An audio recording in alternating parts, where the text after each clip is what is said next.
Hi, I'm Nicky from Little Ones, and today I'm going to answer the question, is catnapping bad? Bad is a bad word, and we don't like to say that anything with baby or toddler sleep is bad, because it's actually just about what can be developmentally normal for a baby or what is working for you and your family. So we don't really like to use the word bad. Catnapping is a big topic, and it is a very developmental stage that every baby will go through at some point. It is quite heavily linked to the massive change in your baby's sleep cycles that happens around 4 months old, but it can certainly be happening prior to 4 months as well.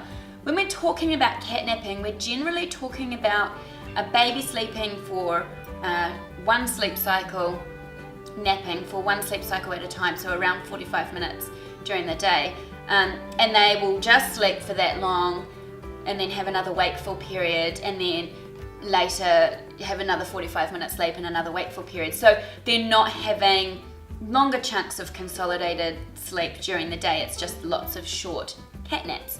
If your baby's around 8 weeks old and they start catnapping, this is usually due to the stage that they're going through where the maternal melatonin has now come out of their system fully, and their body is starting to produce its own melatonin. If you've heard us talk about melatonin in the past, it's because we talk about it a lot. It's the sleep hormone, and it helps us relax and get sleepy and fall asleep and stay asleep.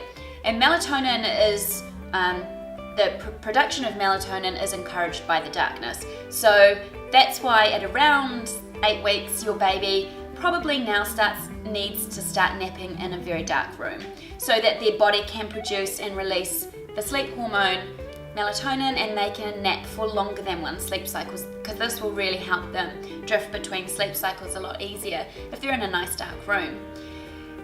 The other reasons around the stage your baby might be catnapping, and certainly younger babies than this, is if they are still hungry.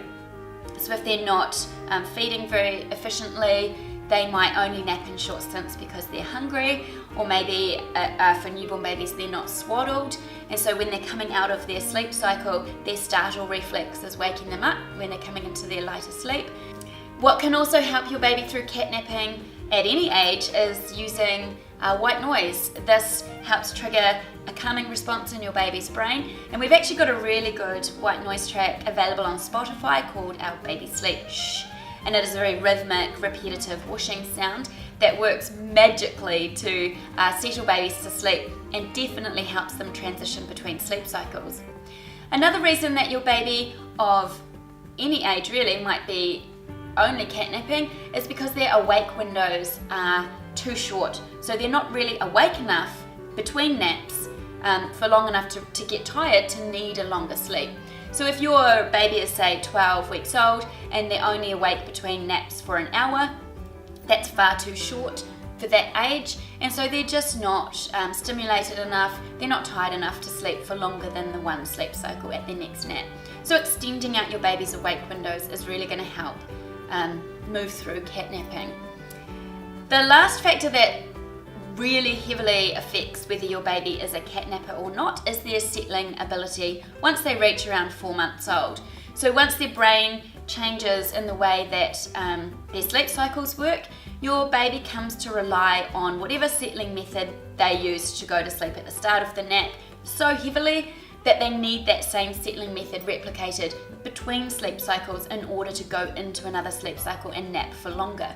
So that means if you are rocking or feeding or patting your baby to sleep for every nap, when they come out of that full sleep cycle after 45 minutes, they wake completely and they need that same method replicated, or they're not going to go back to sleep because they don't know how to just roll over and fall back asleep on their own.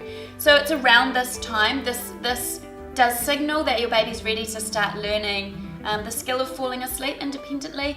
So it's around this time that we can start very gradually helping babies to establish this skill so that they're able to go into their crib nice and ready for sleep, fall asleep, wait between sleep cycles, think it's still sleep time, and go back to sleep for a longer, more restorative nap. If we're talking about whether catnapping is bad or not, like I said, it's a stage. It can signal other things. It can signal hunger. It can signal not enough awake windows. It can signal they need a change in their sleep environment, like it needs to be darker or there needs to be white noise. It can signal the need for starting to learn to fall asleep independently. However, if you are happy with the way your baby is napping and you don't mind the 3 or 4 45-minute naps during the day and it's not impacting their nighttime sleep due to overtiredness, then catnapping is clearly not bad for you. It's clearly working and it's fine, and you're happy to stick with the status quo. Don't forget to subscribe to our YouTube channel for a lot more baby sleep videos just like this one.